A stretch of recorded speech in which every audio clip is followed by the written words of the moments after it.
Outta Gotham, a crazy podcast about DC, with your hosts E-Rock and PD. When we speak up, get your peaks up, cause you know you about to get geeked up. So sit back, relax, and get comfy.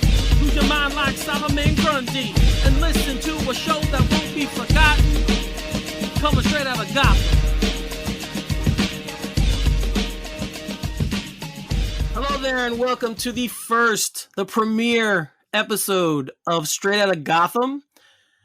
It's a podcast that's got a DC slant with a New York flavor. I am one of your hosts, Eric Holzmann, along with my co-host, Peter Verra. Pete, what's up, man? Eric, how you doing? I'm doing well. I'm really pumped for this. We've been trying to get this thing off the ground for a while, a little over a year, I feel like. And it's exciting to actually do it. It sucks that it has to be in the middle of a pandemic, but at least we finally got the time to do it. That's exactly what this is. We got time now, with your schedule being what it is for work and not always being able to record. It was hard for us to find times we both could record, and now we have that. So I'm glad we're here. Like we said, it's been a long time in the making. And we are not alone. We have a guest on this show, a guest that many people who listen to us will probably recognize. He is a member of Batman on Film. He's the main host of the Batman on Film podcast. He is Ryan Haas. Ryan, yo, what's up, brother? So if you guys give it a New York flavor, what am I? Like just a guest? It's a little bit of barbecue, right? You got a little bit of like that South barbecue? Sure. A little bit of seasoning. We need a little bit of outside flavor. And you were with us at New York Comic Con last year. Yes, so. yes. I think we could safely like the BOF East crew. It's like what we do. Yeah, East Coast. If Batman on Film was like a sports league, we'd be like BOF Atlantic. You know, right? Yeah, like a conference, the Eastern Conference. That's a perfect description, actually. Yeah. So as we said, we're recording this on April 13th. So we are in New York. We're I hear we're on the downslope for the coronavirus pandemic.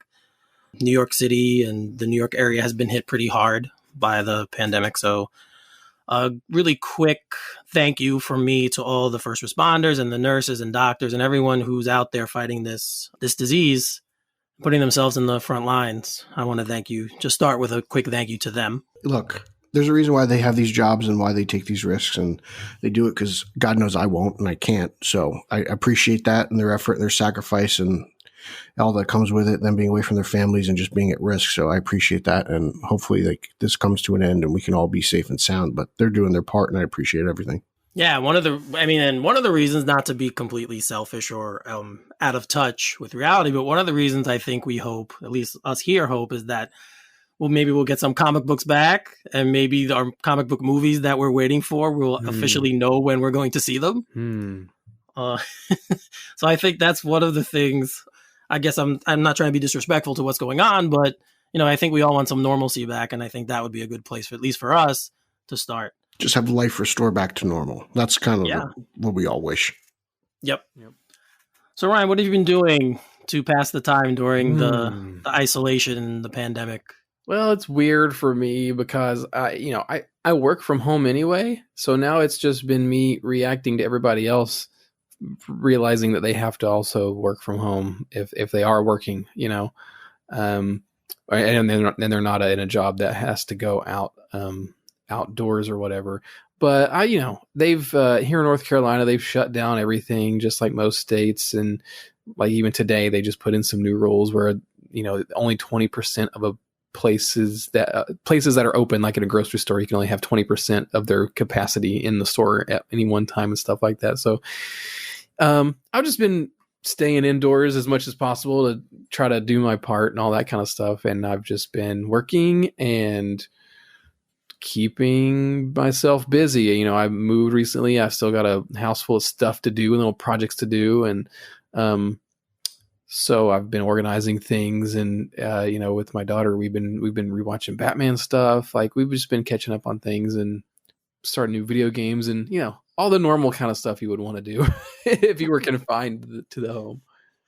Well, speaking of your apartment, Ryan has given us some sneak peeks. We've done some during this coronavirus pandemic. We've done some Zoom get-togethers, and Ryan has given us a sneak peek at his collection of video games and memorabilia, Batman, everything. It's impressive, man. The standout is the Batman black and whites. Those are the standouts of the collection. Yeah, I mean, I've had so much stuff in boxes for years that I finally was like, you know what? I'm going to go get actual bookshelves that can actually fit this stuff. And so I've been spending a lot of time putting things together and finding the right rooms and right spaces for things. And yeah, so I finally was able to get all my black and whites out of the boxes and onto nice shelves and stuff. And if you guys have checked out the Batman on Film Instagram page, I've got a little mini review of a new Doug Monkey Batman black and white statue, and you can see all my other black and whites in the background and stuff. Yeah, it's probably one of my favorite Batman collections or things that I collect other than comic books. The black and whites are just such a nice semi-affordable thing to get into, and they're just a fun, nice premium collectible line, and they all look nice to each other, and they're all different and fun and cool. They're not overly expensive either. They're between they're between like $60 and $100-ish each, depending on how big or how rare they are and stuff like that. And they're all a different based on the work of a different Batman artist. So you can be a collect everything kind of person, or you can be like, I just want the artist I really like, or Batman based on a story that means something to me or whatever. Like I've got Marshall Rogers and and people will give me things for Christmas and stuff that I wouldn't normally think about or didn't know existed. Like I have like I have like the Dark Knight Returns Joker and like the Bermejo Batman and like the Sam Keith. Everybody asks about the Sam Keith because they know it's different. They're like, what is that? Kelly Jones or something? And everyone says Kelly Jones. Everyone thinks it's Kelly Jones, but it's Sam Keith. I think Kelly Jones does have his own statue. That's one I should get. I have two black and whites. I have the Michael Turner Identity Crisis Batman, which is Michael Turner's probably my second favorite artist behind Neil Adams, and I have the Harley Quinn black and white, and those are the only two I have. So I'm not as deep into it as Ryan. I like to sparingly collect something that's near and dear to me, but his collection it really dwarfs mine. I mean, I only have two. Yeah, and all the stuff you've kept for all those years, Ryan, that's what's impressive to me. All the stuff that you've had, since you were a teenager, and it's amazing to me. What's fun is like every time I show you guys this stuff or something, one of you BOF guys picks something out of it that identifies with you, like Garrett and Ryan Lauer. We've been getting into some of the paper, not the comic book stuff, but like the novels. Because it's like, oh yeah, there's the novelizations for all the Batman movies, and I recently got all of the Batman through Batman and Robin in hardcover. Some of those I didn't even know existed, so that's been kind of hardcover. Yeah, that's been kind of a fun thing to collect, is the hardcover novelizations of those Burton Schumacher movies, and there's even novelizations of like Mask of the Phantasm. There's two versions. There's the adult version and the kids version. So there's like different really, yeah. There's different authors and different the books are different lengths or whatever. And I haven't read them yet. I'm excited. Maybe that's a good pandemic thing to do, because like flipping through it, there's like some extra scenes in there. I think in the adult one, I flipped through it and there's like a scene with Dick Grayson calling in and talking to Alfred about Andrea Beaumont and stuff. And I'm like, whoa, this is cool, like extra context and stuff. So it's something I definitely want to try to get into and check off the checklist. Yeah, we definitely have the time right now to do those extra things. So well, that's what I'm the big thing I'm doing is rewatching or watching for the first time Batman 66. I've seen, because I've got the Blu-ray set back from, a few years ago. And I watched a lot of it, and I've watched a lot of it as a kid also. But I didn't get that far when it initially came out. I watched all the special features and then started the show, and then things got busy, and then I never really picked it back up. But now that my daughter is like 2.5 and she's getting into this stuff, she's like, that's the thing that we do when we need something to watch. She's either watching Teen Titans, the old Teen Titans cartoon, or Batman 66, and that's when I'm paying attention, is when we're watching Batman 66, and we're like halfway through season 2 right now, and it's been really fun to kind of go back and or see some of these shows I've never seen, because when they would rerun stuff, they're not going to do reruns of Ma Parker or Egghead, or well, sometimes they would do Egghead, but like the Archer or whatever, like some of those lesser known or C-list only for the show villains, they wouldn't rerun that often. They would just rerun, Joker, Penguin, Catwoman, Riddler stuff. So that's been a kind of a surprise because it's like episodes I've known existed for a long time, but have never seen. So it's like new content for the show. One of the lilac. One of the things about 66 that really always was so interesting to me was outside of the Batmobile and I guess probably the Batcycle, none of the other vehicles are housed in the Batcave. You've got to go to the pier to go to the Batboat or the Batboat, or you have to go to the airport to get to the helicopter. It wasn't budgeted for that, and then they added it in the movie because they had the budget, and so then they just used that stock footage they shot from the movie to include it in other episodes, and so that way they cut down on production costs by not having to actually have it on in the Batmobile or on set or whatever. And they're like, we can just cut to them going to the docks or the pier or whatever to use the other vehicles. And I think it's cool that Nora's watching it. And she calls it Batman 66. That's great. That's awesome. She's already one of us. But that was my first exposure to Batman, was that show. Yeah. Well, she's got everything, right? She's right. She watches Batman 66. She's watched the Burton Schumacher movies, all of them, which some of them, whatever. I don't care. And she's watched, she likes Brave and the Bold, Batman Brave and the Bold, and particularly the Batman Brave and the Bold meets Scooby-Doo. She loves Scooby-Doo. So one having that with Batman is the best thing. And then, of course, the thing she probably is the most out of everything has been the Teenage Mutant Ninja Turtles Batman animated film, which is just amazing in terms of the way that they were able to do the character work and stuff in that animated film. But she loves. I've still yet to see that. I have to put that on my to-do list. It is I keep telling people it's a top 5 animated Batman. It's really that good, huh? It really is that. It really is that good. Yes. Just for the characterizations alone, it's that good. How would you rank it along with the Batman Ninja Turtles comic book run that's been out? I think we're up to 3 volumes now. I haven't read it. You haven't read that? Okay, interesting. No, we need Lauer for that one. It's on my list. I'm waiting for. This is a Ryan Lauer question too. It's I'm waiting for DC to release all of those in an absolute edition. I'm I just want you to release a big hardcover that's got that'd be fantastic if you ask me. One through, because now they've got 3 volumes of it. Now it's ripe to do that. So hopefully they'll do that, and then I'll actually get it and read it. But I've heard the movie is based off of most of the first story in that. The 3rd volume is really interesting because they actually go back and bring in the Eastman layered black and white turtles. It's almost like a multiverse type thing, and there's a lot of turtles. It's not just the 4 in continuity turtles. They really dig deep in there, and it's really interesting. It's almost like a Spider-Verse type thing. Really interesting stuff. Tynan and was it Freddie Williams? Freddie Williams, yeah. They did a fantastic job, artwork and story. I love Tynan, so I was all over that. Ryan, going back to, you said Nora loves Scooby-Doo. Has she seen the episodes that he's in? Do you have those? The ones that the old cartoon? Have you seen? The original Scooby-Doo movies, Batman? She has not seen those, but I have them. So those are definitely something that's on the. Isn't Casey Kasem Robin? Yes. In those, yeah, because he was Robin in the non Scooby-Doo stuff too, the new Batman New Adventures or something like that. If it wasn't Burt Ward, it was probably Casey Kasem. Casey Kasem and Olin Sewell is who you would have if it wasn't Adam West and Burt Ward. Oh man, I love those old cartoons. Me too. They're so interesting. It's just and because they're not the interpretations of the Joker and everything like that. It's even more almost ridiculous than, let's say, a Super Friends. It's just the way not the animation is, but the characterization.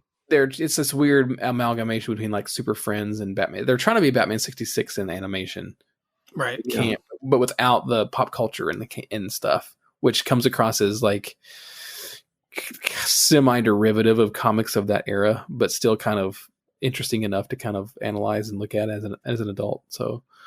I love, you guys know this. I love Super Friends. That's what I I used to watch when I was a kid. Yeah. I was showing you that. I've been trying to get all of the Super Friends DVDs too, and I think at this point they have you can get all of them on DVD, but man, the chronology is so out of whack. Is it not on DC Universe?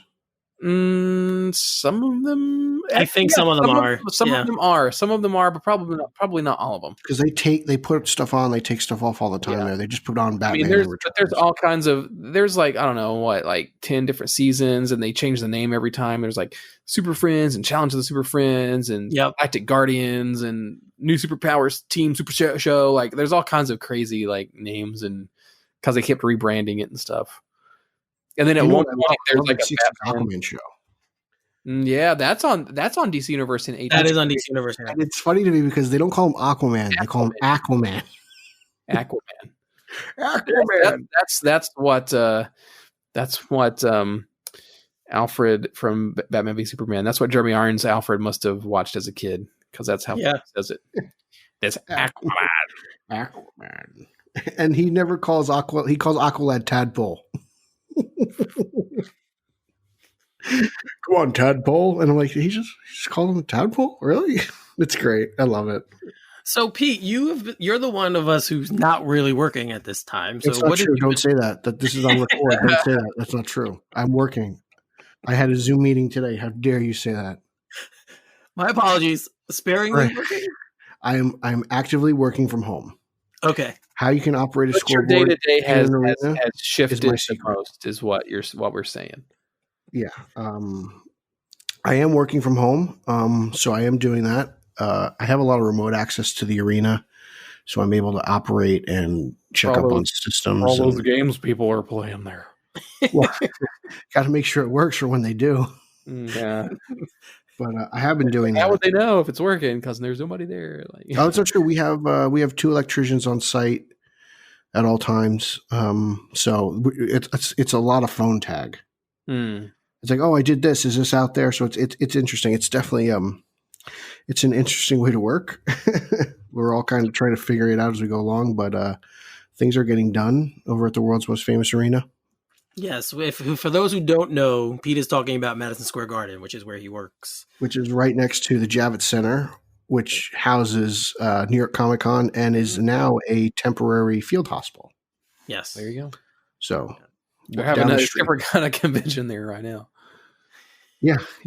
Ryan has made the walk from Penn Station to the Javits Center, which is a few times. Mm-hmm. And he's had all the glories, from a slice of pizza to some halal meat and everything in between. So, Pete, what Batman have you been doing during this time? Yesterday yesterday was Easter Sunday, so I actually spent it with my mother and my brother. And in my little DVD collection, I found what I forgot was a steelbook of Batman Begins. So that was cool. And I was like, oh man, I can't believe I have this. So I ended up bringing it back home with me. Yes, on Blu-ray. And I ended up we watched that after Easter dinner, and that was great. But I've been buying back issues from my local comic book store, Main Street Comics in Milltown, New Jersey. They've been delivering them. I've basically been sending Mike, the owner, an email, and I bought 20 issues of Detective Comics back issues. So I have that. I'm going to read that. But yeah, I'm just trying to support the store while not actually being able to go into the store. But other than that, I mean, I've also been catching up. I caught up all on Titans. So I finally saw that. And I discussed this with Ryan the other day. There was an interesting point after Superboy came in for like 3 to 4 episodes where things got really weird. Dick Grayson's in prison, and you're just like, yes. This is the origin of Nightwing. This is very interesting. It doesn't have anything to do with Krypton or Superman. Right. So it's different. But I know a lot of people had issues with the final episode, and I really didn't. So it's funny because I know, Eric, you did. I was just wondering what were your problems with it now that we actually can talk about it. But I actually I like this season. It definitely went up and down for me, but I really appreciate the Superboy stuff. I think that's where it was at its best. I think the the Aqualad episode was the best episode of the season. It was very good. Yeah. So, and I'm trying to, and I did like the suit. I liked the Nightwing suit. I thought his skirmish sticks, if I pronounced that properly, were very well executed, as well as those fighting styles. Raven's powers reminded me a lot of Ivan Ooze's. That was the only real negative for her. It looked like, that purpley, bubbly stuff. But it was good. I enjoyed Starfire, but I feel like they did try to cram a lot in a season where they probably should have maybe taken a little bit slower. I feel like we focused so much on the newer Titans as opposed to the Titans from season 1, and I think they probably jumped the gun on that. That was my issue with the finale. I thought they really squeezed a lot in, and they had to because they addressed a lot of topics during the season, but it just felt like it was very sudden. Like it was like, bam, okay, he's Nightwing now, and bam, things just happened It's like, how many episodes are in that season 13? 13? I think so, yeah. Or it's like all of a sudden they were like halfway through making it, and they were like, What do you mean we only can do 13 episodes? What do you mean? And so, but they couldn't like change it, and so like they were like, oh shit, we have to wrap this up. Although I thought the Deathstroke stuff was amazing, though. Everything with Deathstroke I thought was really good, and Rose and Jericho. I thought that was fantastic. Yeah, there's a lot of good stuff in it, but my main thing that just completely threw me was what happened to Wonder Girl. I was like, what? That just was so poorly done, poorly executed. I get it, and I understand that, but if no joke, but I was just like, it just, there's clearly something going on with the story there that they're going to keep exploring, but the way it happens is just so out of left field and weird and not it didn't, there's no build up to it or whatever. It's just like, woo, let's just kill her off or whatever. I'm just like, okay. The only thing I could say to defend that is historically that is Donna Troy, though. Like Donna Troy is a character that has no real origin or death. She appears, she doesn't appear. She's been so rebooted not good in the show. Like they had an opportunity to do something cool, but they could have. But yeah, I'll give you that. The Donna Troy stuff was kind of a bummer. Well, it looks like she's going to be being brought back to life. Thank God. I thought she looked great in her suit, though. I thought the suits were all good in the show too. I thought like all the suits are great, and I even thought Beast Boy was really good. Like I wish he would turn into something as other than a tiger, but I mean he looked. Well, they good. made that 3D model, so it's like, they don't want to make another one. I just wonder. You wonder on. if in the future seasons they will. They should get. They should get more. But no, like I said, most of the season I loved for all the reasons you stated, Pete. I really thought it was, for most of the season, it was well paced.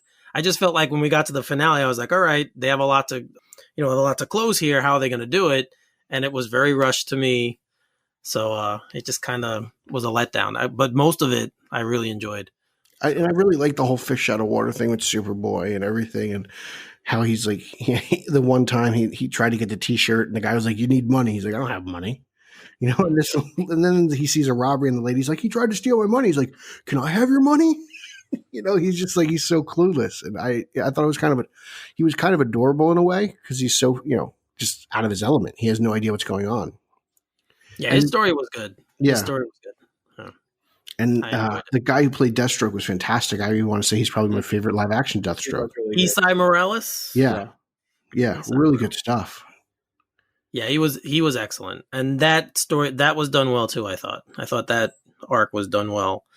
Yeah, it was a really solid season, and I was worried because I liked season 1 and I was worried how they were going to advance the show, and they did a good job, and we're getting a season 3. So they seem to have like this thing where they don't end the seasons on a good episode, though. It's true. The same thing happened. Yeah. Last season was like, the first season was like that. Last season was like that. It's a weird way to end it. Yeah. It's a weird cliffhanger, but the other show on DC Universe that I've been watching is the Harley Quinn show. I know you guys haven't really been keeping up on that, but I think the first season is really phenomenal. No, it's funny. I only watched, I think, 2 episodes, but when we were at Comic-Con, Ryan and I saw some of the clips. I don't know if it was the first episode. Right. It might have been the second one. But yeah, we saw clips from it. They were promoting it then. And it really fits with the tone of the Birds of Prey movie, I feel. Like, it's kind of like that's who Harley is now. It's more Deadpool than anything else, and that's kind of what this feels like. And it's a mixture of like Deadpool meets Daria is what I tell people, especially between Ivy and Harley. Pete loves Daria, guys. If you don't know Pete, it's really good. It's I grew up on that TV show more than Beavis and Butthead, but yeah, like TV shows, yeah. And it incorporates a lot of like just who Harley is and just her rambunctiousness and just like how she's just on a whim and how Ivy will kind of be the voice of reason. And a lot of it's really cool, and did some really cool interpretations with King Shark and Clayface that you don't think would work, but within the context of that show work really well. You know, Clayface is almost like a Shakespearean actor as opposed to being kind of like, you know, the actor who's, I don't know, the Hollywood hot shot who, you know, Right, gets unlucky in some aspects, but this Clayface is something different, and he's really good with comic relief. So there's definitely a lot to check out with Harley Quinn. I think the first season is really good, and I highly recommend it to everybody. Yeah, I'll continue watching it. I did like what I've seen so far, so I'll go back to it. It's weird.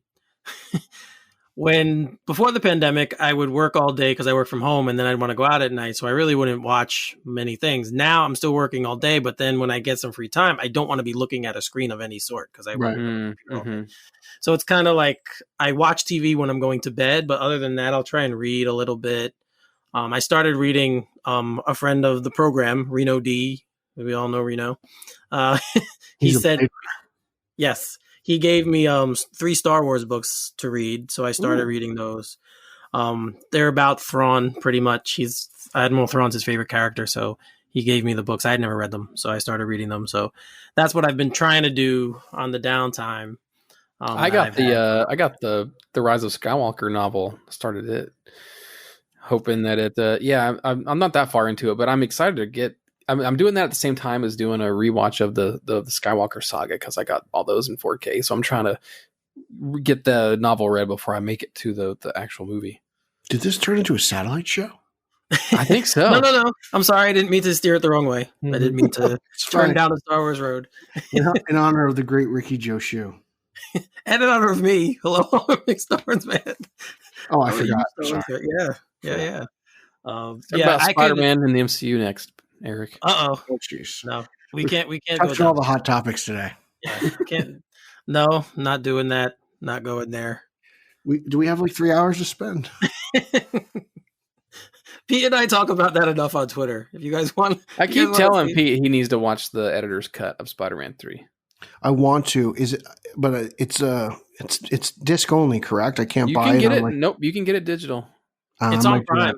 It's on Amazon Prime. Is it? I might have to do that. Yep. I know it's there. The first like 40 minutes of Spider-Man 3 are damn good. You know, it all involves Sandman, you know, but it's really good stuff. After that, it goes off the rails, but the first 40 minutes are really good. Yeah, I mean, I saw the editor's cut.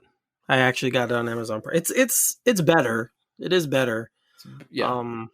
Yeah. To me, it's like the difference between the theatrical and extended cuts of BVS. It's like the same movie, but it's like it's not a huge difference, and the plot points are mostly the same, but like the things that are different, not in a better way or a worse way, more like a sideways way, if that makes sense. It's like, oh, there's more clarity. That's good, but not like it doesn't fundamentally make the movie like better. All I'm waiting for is my Red Book edition of Batman Forever. I have that. I'm gonna watch that. I mean, like, I want Joel's version, like the real. I want the real version cut. Yeah. I would love that. That's what I've been waiting for, just since 1995. For anyone who's been complaining about things recently.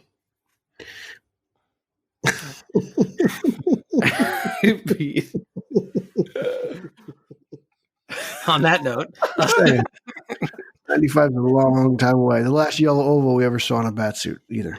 Oh, it's okay. I have my yellow oval bat T-shirt that I wear a lot, so I try and keep it alive. I know it's near and dear to your heart, and you were upset that we did not get it from Matt Reeves. I'm a little upset, but I'm not going to let it eat me up. You know, I mean, right. the guy's got a plan, and I'll trust him until he fails me. Well, yeah, I mean, he's got a pretty good track record recently of his films, so I'm the same way. I haven't loved everything I've seen, but I'm sticking. I trust him that he's going to give me a good Batman movie. So, speaking of that, we did have a little bit of news from Matt Reeves this past weekend. I think it was, or last week sometime. I don't exactly remember. But he said there was a report in Deadline that said he shot a quarter of the movie. And with the lockdown going on right now and them not filming anything, people were kind of worrying, like, what's the date? What's going to happen? Are they going to push back the date?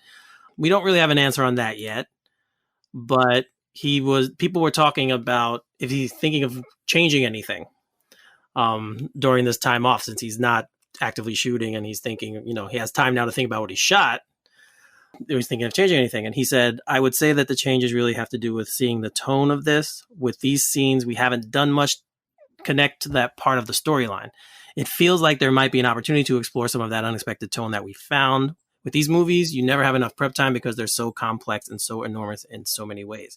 Now, we don't know a lot about the story, guys, but do you think he will make any changes to the script?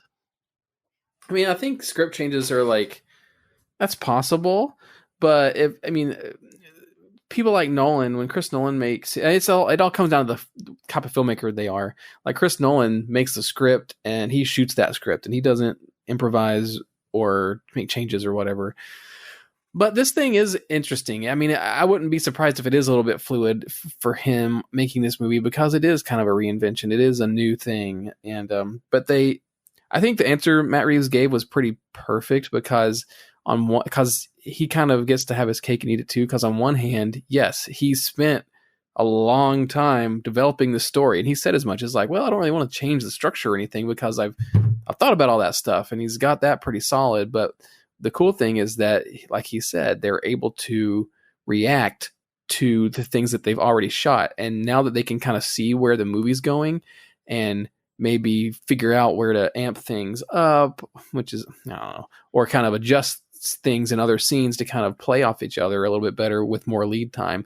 Sometimes when they make movies, they're able to kind of do some of that on the fly, like, or they shoot more than they know that they need. And then they can kind of find the tone in the editing room sometimes. So they can take, this take from this scene and that take from that scene, and they can swap things up and change the tone. But now that they've got all this context so far and their experience, and so now they can react to it a little bit better. And what it will probably do, I think, is probably at the end of the day, it'll probably make just a tighter movie with a more consistent tone than before. So I think it'll be interesting to see what comes out of that. I'm sure that topic will come up again as the movie is making its rounds when it does come out, in the press and stuff. Right. In the article, he says that it took him 2 years to work on the story, and it's a specific mystery. So like, it's not like he didn't like just jump into this. I'm sure like he'll look at his dailies and everything like that, and he can make the proper adjustments. But I feel like Reeves is a filmmaker who he seems very methodical. I mean, if you look at the 2 Apes movies he did, like there's a lot going on in there. Mm-hmm. Within tone and theme and everything. It seems like he takes his work very patiently. And I'm sure if he does make adjustments, it'll be minimal. I don't think anything drastic is really going to change between when they ended filming on March 14th to whenever they resume filming in London. So I think everything will kind of stay the same, Right. Yeah, the article also mentioned that the one thing he is trying to, I guess, realize more, the other larger sequences, he says that he hasn't shot those yet. So he's trying to, he's thinking more about how those are going to happen. So I'm sure it'll stick to the script, but maybe there is a place where he'll tweak something here or there that maybe he wasn't planning on doing before, but with time to think, he'll adjust it a little bit. Because I'm sure there's stuff in the script that's like, the Batmobile chases this car down the street, and catches it. Right. And then, so there's a lot, I'm sure there's places like that in the script where there's a lot of room for interpretation. So that would be interesting to see if they're able to kind of amp some of that, or change or adjust it. Yeah.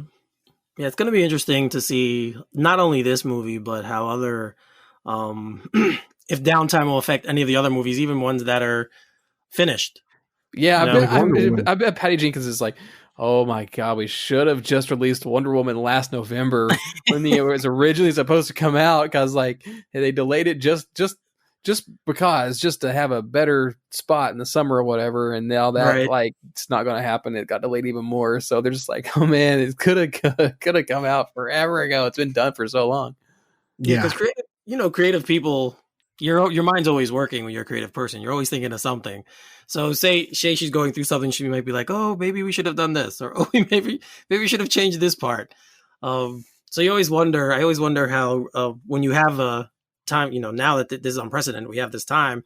I wonder if any of them are going to be like, well, maybe we'll change something. Maybe we'll reshoot something when we come back. I don't know. But it'll be interesting to see how that happens going forward. It's just crazy how a lot of movies have been just delayed, Yeah. Just in general, like from Ghostbusters to Wonder Woman to mine, Eric's, favorite other movie franchise. Do Fast and Furious got delayed a whole year? Yep. Oh my god. So that's so depressing. That whole series is just rife with these crazy like delays and stuff too. The past few movies. What I don't get about Fast and Furious is how did they rip up Point Break and then make it into like 10 other movies?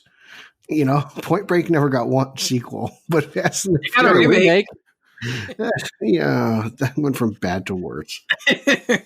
We're getting a new Matrix movie, new Matrix movies, new Bill and Ted, new John Wick, new Saw, right? Chris Rock is doing. I'm excited about I'm excited about Spiral. I saw the trailer for that and I was like, okay, like I didn't know what to expect. I'm a fan of Saw, so I like the first two. After that, I kind of got real. I was like, I love horror. I love slasher films, but Saw's a little too much for me. I like some of the Saw movies. I haven't seen all of them, but a few of the ones that I've seen I've liked. But Pete, you like horror, and I think all of us like horror to an extent. So Halloween Kills, I think, got delayed too. I mean, I feel like everything. I mean, obviously with good reason, but it's just the whole world. Spider-Man Work From Home. That is my favorite joke. That's great. That's great. we can't talk Spider-Man again. We're not going to. We can at least talk Venom too, right? Like, what's going on with that movie? It got delayed also, right? Yeah. It was supposed to come out before Morbius, but now it's going to come out after Morbius. I was into the Morbius trailer. Yeah, like, it piqued my interest way more than New Mutants did. Wait, we haven't not seen a trailer for Venom 2, have we? No, we haven't. Michael Keaton was in the Morbius trailer. Yes, he was. That makes me want to see Morbius. Yes. I'm the target demographic for the executive. I want to see Morbius too. For the executive that was like, hey, let's get Michael Keaton in this movie for 5 minutes. That'll get some butts in seats. Well, that worked on me. Because yeah. Oh, I mean, I saw like Michael Keaton. Theater, so. Well, it's clearly going to tie into Spider-Man now. So yeah, I mean, which obviously, dude, the Sony like Spider-Verse is so interesting to me. Yeah. Because I feel like it's almost going to be Netflix like, where they're going to be like, oh, we can't say Hulk, but the green guy, Green meanie. Nobody could say Hulk because Universal owns Hulk. The whole thing is weird. That whole situation with the Hulk is weird. It's so crazy. And like, oh, well, they can't say Captain America, but the guy with the star in his chest and the shield. I can't wait for Agents of S.H.I.E.L.D. Final season is sometime this year. I stopped watching it. It's good. I never thought that show was any good. I liked it. The first 2 seasons were rough, but it got a lot better. When they did it got a lot better. The Ghost Rider season was the best one. Yeah, when they did the crossover with Thor, was it Thor? No, Captain America. When they did the crossover with Captain America Winter Soldier, that's when it really started. Because it affected the show majorly. Yeah, when they destroy S.H.I.E.L.D., it's like, well, crap, what are we going to do? What are we agents of? Yeah. That was the turning point for them. Have you guys watched Batwoman? I've only seen the first 4 episodes. What have you guys thought? What did you think? Don't ask me what I really think about Batwoman, please. I I'll feel bad if I'm too critical. Can I ask you about Gotham instead? Like, talk to me about Batwoman for Christ's sake. So I've watched all the CW shows except for Black Lightning, just because it wasn't the one. That was the one show that wasn't tied into anything, but now it is because of the dang crisis. Yeah, Black Lightning might be the best one, to be honest with you. People keep telling me that it is, but I have so much invested in all the other 87 shows that I'm just like, I can't add another show to my docket because I still need to watch Watchmen and stuff. But yes, I do too. But yeah, Batwoman, it's not my least favorite CW show, but it's not my favorite CW show. And now that Arrow is gone, I guess it is. No, okay. So in general, it's I guess Flash is my Flash. I would go rank them. I would go Flash, Supergirl, Batwoman, Legends, and Legends and Batwoman flip flop. just because of certain episode qualities or whatever. So, but Batwoman is like, it's good, it's fine. Like in general, it's fine. But sometimes they'll do stuff that just isn't good.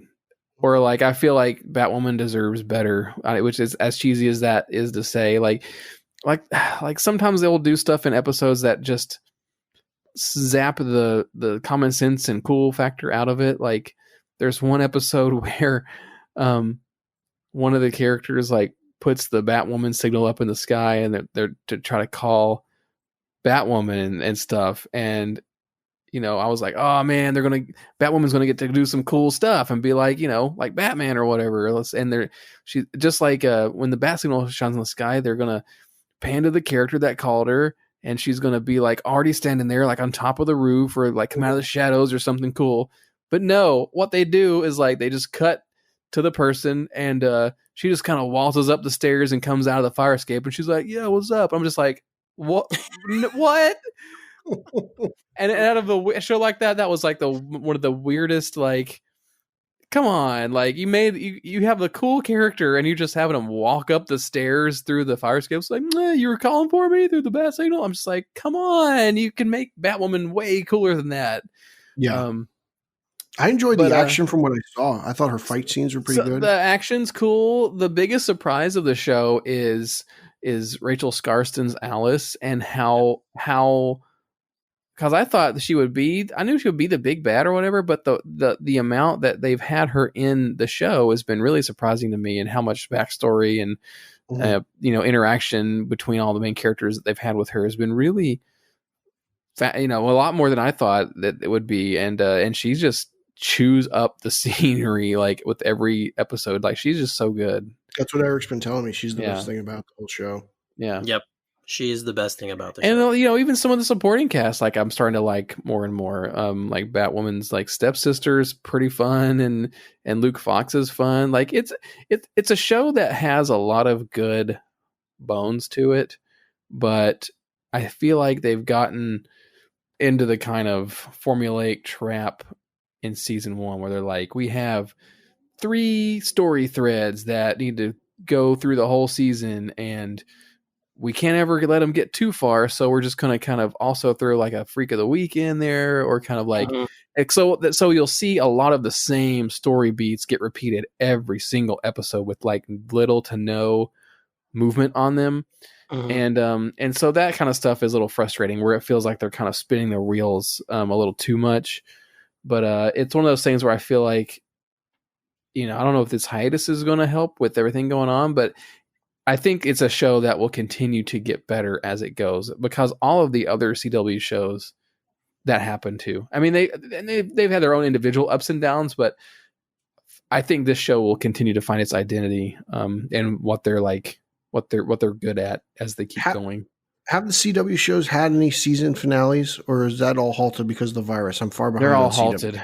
They're all halted. They're coming back like staggered, like next week and the next week or whatever. But I don't know if they're gonna have. I don't know if they're gonna do the whole like some shows like Grey's Anatomy or something on what a spinoff. Like, are they just like ending the season like that episode 20 or whatever is the last one or whatever? I don't know if they're gonna do that with the CW shows. I'm not sure if they know yet.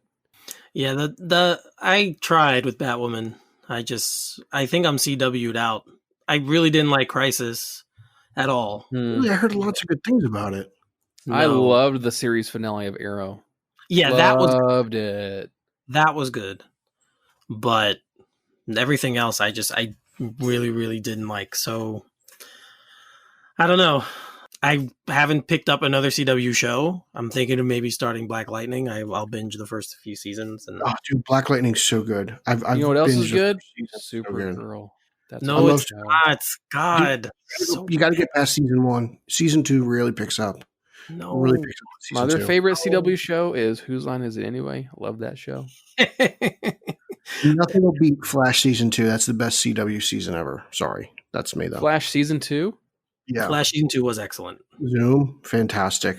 I love it. Arrow season 2 is also fantastic. Yes, Arrow season 2 was also fantastic. Hopefully we'll get. I don't know when, but we're supposed to get info sometime when these new shows are supposed to get like greenlit or whatever. We're supposed to get the Superman and Lois show. Yeah. Which, and I can tell you how excited I am about that. are we going to get the Arrow spinoff, the Green Arrow and the Canaries spinoff? We're supposed to. Like, that could be cool. What about the Diggle Green Lantern? Is that ever going to come to fruition, or is that just? I hope so. They're very coy about it, but because I think they have to be. I think it seems. Is it going to HBO Max? Yeah, it seems like if anything, it's going to be part of the HBO Max stuff. But I guess we'll see what happens. There was news around Superman and Lois recently. Yeah, they were doing casting and stuff. Yeah, Emmanuel Cricky from Entourage. She played Sloane on Entourage. If you guys watched that show, No, she's playing Lana Lang. Ooh, and Dylan Walsh, who was on Nip Tuck. I don't know if you guys ever saw Nip Tuck. No. He's been in other Watch things Dexter. too. But he was cast as General Lane. So there we go. Like, wait, whoa! There already is a General Lane. That's he what was in season 1 of Supergirl on that other network. Maybe they can explain it away. Like, oh, when the world shifted, he looks different, like this other dude. Yeah, that's true. With the crisis, everything's new.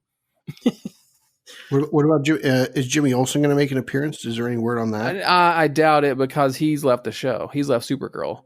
Oh, he left. So they actually wrote him out of the show early on this most recent season, but they did it in a really cool way where he was like, I'm tired of being Garden and like super awesome and like the CEO of this like media empire. I got to go back to help the little guy or whatever. And they made it pretty natural.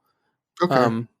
With him, and because like they show him like going to this town I think that he used to live in, and he's like, I'm gonna take over the newspaper and help get back to what I used to be good at and help the little guy and stuff like that. So it was really cool.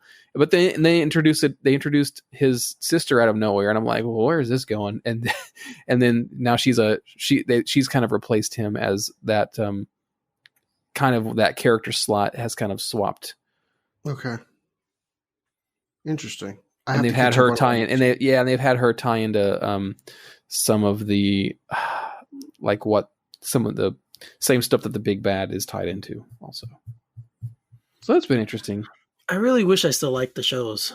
I don't know. I don't know what happened. I don't know. I mean, the only one that I don't enjoy, I can't. You know what? I would say Legends, but I just put Legends on a completely different wavelength because I know it's the weird goofy one. It's like I keep saying this, it's like the comic book, it's like when you go to the comic book store on the 5th week and all the regular books aren't out and they're like, gosh, we got to publish something this week, let's do some weird wacky thing that will grab your attention and then you'll just spend money on it or whatever. That's what that feels like. It feels like the DC grab bag of goofy stuff, and it kind of works, but it's not one that is my favorite.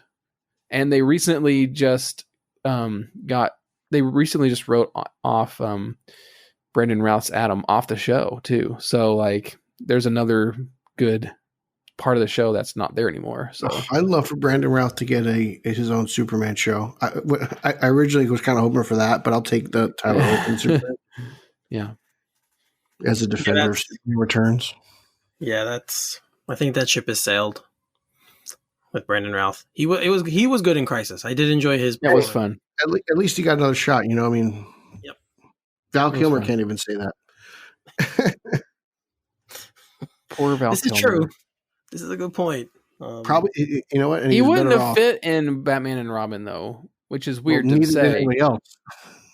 No, they all fit perfectly for what they were going for. Clooney did not fit. You know what? It's funny.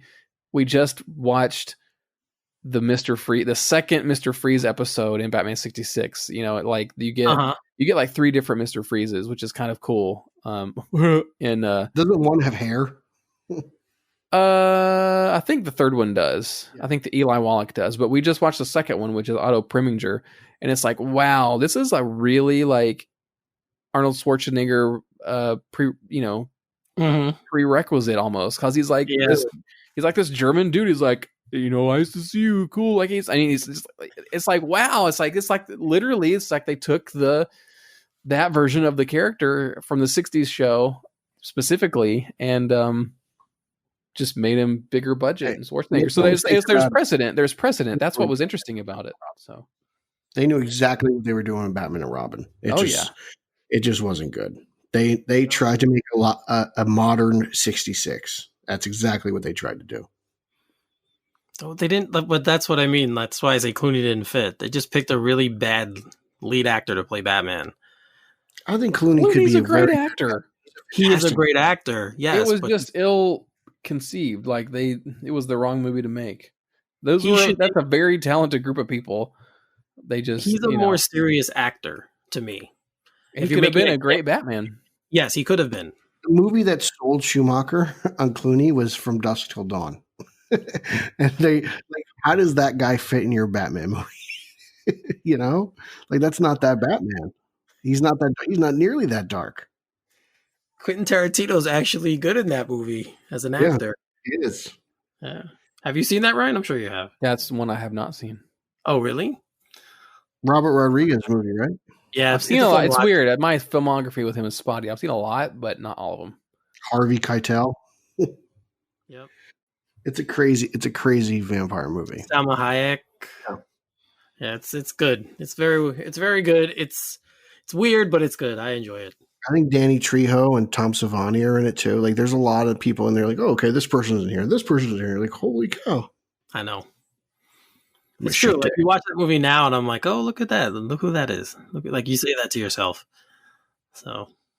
Oh, the 90s. Yep. Oh, the 90s were great. Well, I think that's it, fellas. We did it. An hour. Yes, we were under an hour. We covered a plethora of topics for our first show, so I'm happy about that. I hope to have you back again, Ryan, sometime in the future. Sure. Have you back on the show. Pete, we definitely need to do more of these. I'd love to. It's kind of like a little Batman coffee talk, Yeah. Just a little bit of this, a little bit of that, and whatever. Next time I'll actually make coffee. Or you get bourbon, whatever you want. Yeah. Yeah, well, that would be me. I'm bourbon. I'd be the bourbon guy. I'd be drinking that. So, all right. Do you guys have anything to plug? Ryan, do you have anything to plug? Oh, just follow me on Twitter at SMB_Ryan and the Batman Podcast Network at Batpod Network. Okay. Pete? You can follow me on social media. That's Twitter, Instagram, and Vero at Pete Illustrated. I also have a Batman pop review up on the Batman on Film YouTube channel, reviewing the Gordon Batman end scene from Batman Begins, and it's a pretty cool little desk toy with a light up bat signal. So take a look at that. It's a pleasurable way to spend 10 minutes on quarantine.